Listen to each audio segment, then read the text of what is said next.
सुबह की हल्की धूप राहुल के सूखे खेत पर पड़ रही थी, पर खेत की हालत देखकर राहुल का मन और भी भारी हो गया। ये साल भी बाकी सालों की तरह सूखा ही बीत रहा था। उसकी मेहनत मिट्टी में मिल गई थी और अब चिंता ने उसके दिल को घेर लिया था।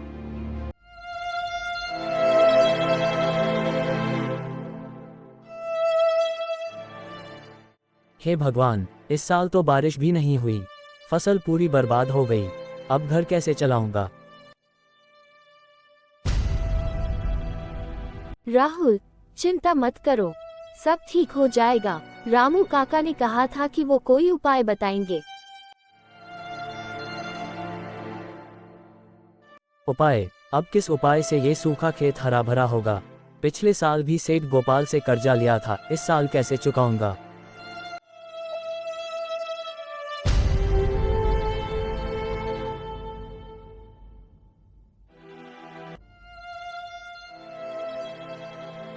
बेटा, परेशान होने से कुछ नहीं मिलेगा।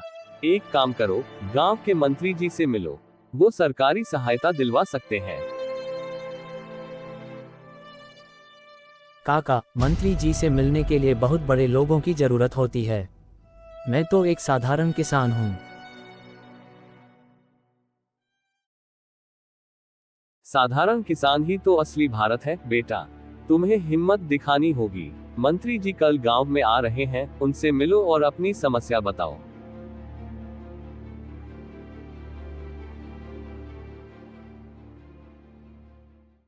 अगले दिन गांव में चहल पहल थी। मंत्री जी का आगमन हो चुका था। राहुल अपने अंदर की हिम्मत को समेटते हुए मंत्री जी के पास पहुंचा। हमारी सरकार गरीब किसानों की मदद के लिए हर संभव प्रयास कर रही है। किसी को कोई समस्या हो तो बेहिचक बताए।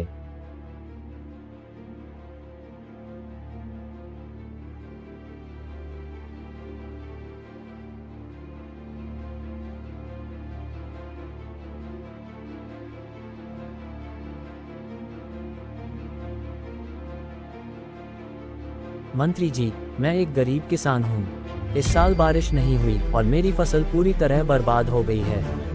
सेठ गोपाल से लिया कर्ज भी चुकाना है, कृपया कुछ मदद करें। सेठ गोपाल, क्या आपने इस किसान को कर्ज दिया है? हाँ मंत्री जी, मैंने इसे पिछले साल कर्ज दिया था, लेकिन अब ये वापस नहीं कर पा रहा। तुम चिंता मत करो, सरकार की ओर से तुम्हें मदद मिलेगी। मैं देखता हूँ कि तुम्हारे लिए क्या किया जा सकता है।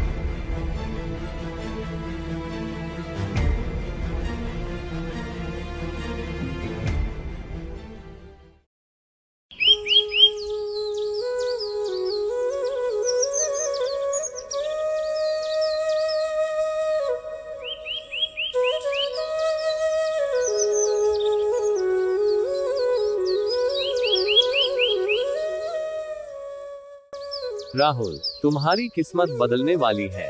मंत्री जी ने सरकारी योजना के तहत तुम्हें सहायता देने का निर्णय लिया है। सच? काका, ये तो बहुत बड़ी बात है। देखा, मैंने कहा था ना कि सब ठीक हो जाएगा।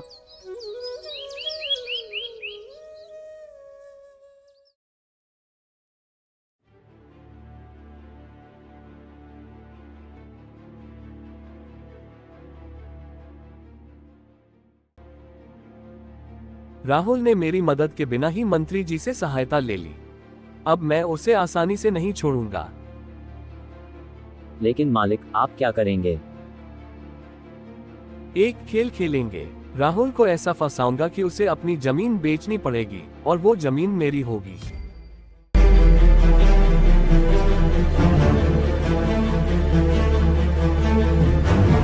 राहुल को एक बड़ा झटका लगा जब उसे पता चला कि उसके नाम पर एक बड़ा कर्ज दिखाया जा रहा है, जिसे उसने कभी लिया ही नहीं।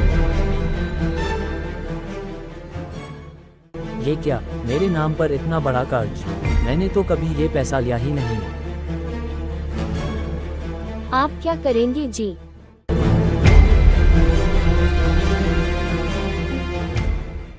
बेटा, इसमें जरूर कोई साजिश है। तुम सेठ गोपाल से पूछो।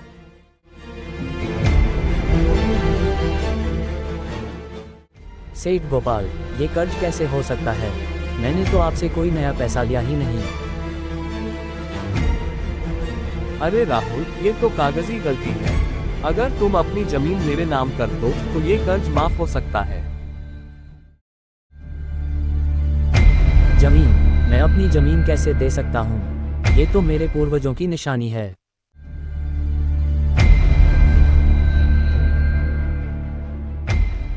पर राहुल हार मानने वालों में से नहीं था। रामू काका की सलाह पर उसने भी एक दिमागी खेल रचा। अब सेठ गोपाल को उसकी ही चाल में फंसने की बारी थी।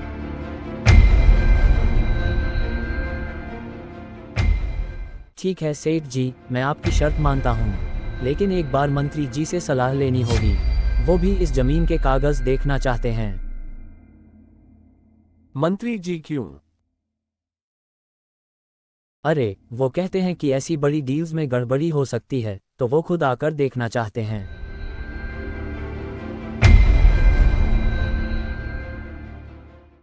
ना नहीं राहुल, उसकी कोई जरूरत नहीं है।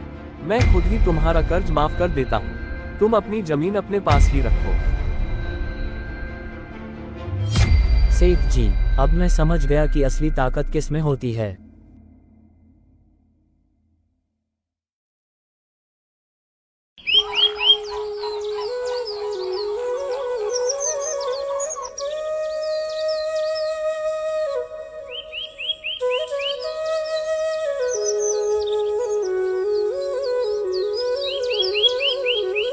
राहुल, तुम्हारी सूझबूझ ने हमें बचा लिया। नहीं, ये सब रामू काका और तुम्हारी वजह से है।